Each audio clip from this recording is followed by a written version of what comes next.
Bismillahirrahmanirrahim. Assalamualaikum warahmatullahi wabarakatuh. Mata kuliah Manajemen Agribisnis tentang subsistem input dan sarana produksi serta teknologi agribisnis. Nama Kenny Yuliana, NIM 19.063.404.009. Dosen pembimbing Noni Novarita PT MSI. Tiper Sawalunto Junjung tahun 2021. Input sarana dan teknologi di sini maksudnya yang digunakan pada sebuah kegiatan pertanian maupun peternakan. Definisi pengertian input, sarana, dan teknologi pertanian.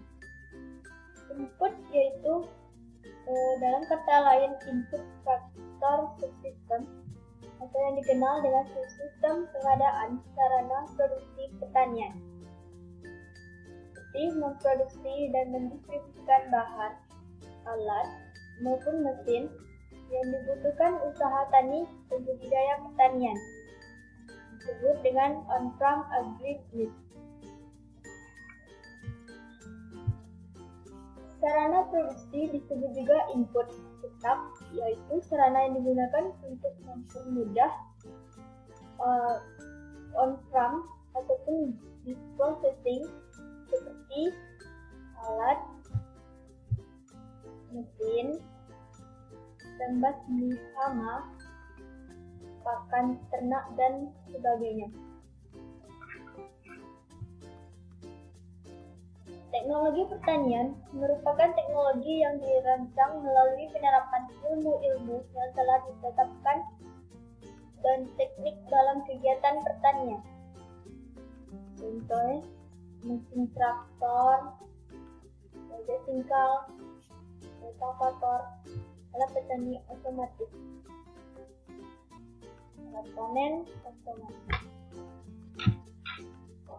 Sistem input dan sarana produksi.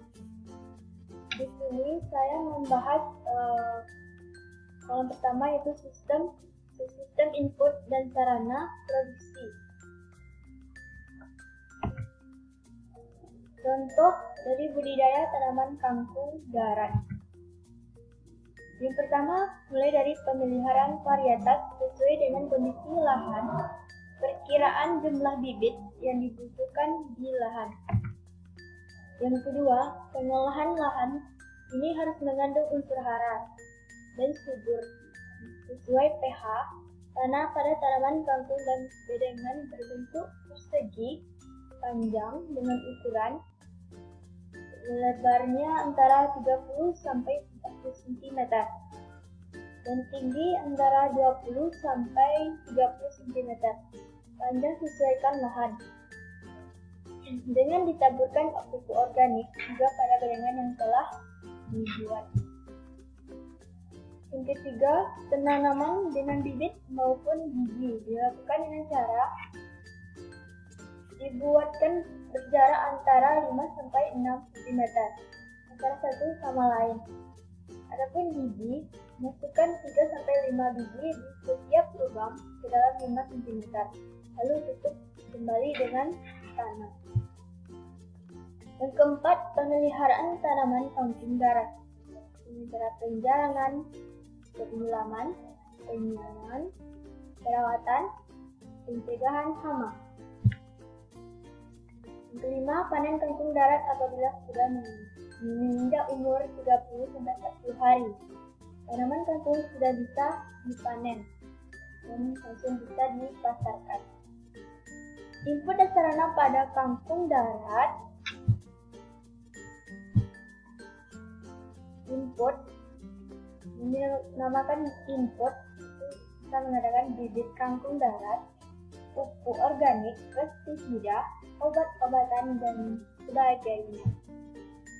Sarananya mesin traktor, rotavator, panen otomatis. Lembaga yang terkait atau pelaku dalam pembudidayaan atau usaha kangkung darat. Yang pertama dalam bentuk perusahaan yang memproduksi pupuk anorganik seperti PSP, urea, kebanyakan dari BUMN. Untuk perusahaan pupuk yang menjual dan pupuk organik diproduksi oleh pihak swasta. Kedua, perusahaan kecil yang produksi input pertanian, contohnya alat-alat pertanian, traktor, sawit, karang, dan lain sebagainya. Industri dari pembenihan atau pembibitan yang unggul. Ada juga industri pengadaan atau pembuatan seperti pestisida, obat-obatan. Juga terakhir, industri mesin sebagai pembantu dalam produksi seperti mesin traktor, rotavator, alat panen, otomatis. Sekian dari saya. Jika ada kesalahan dalam penyampaian, mohon maaf. Saya akhiri dengan Assalamualaikum warahmatullahi wabarakatuh.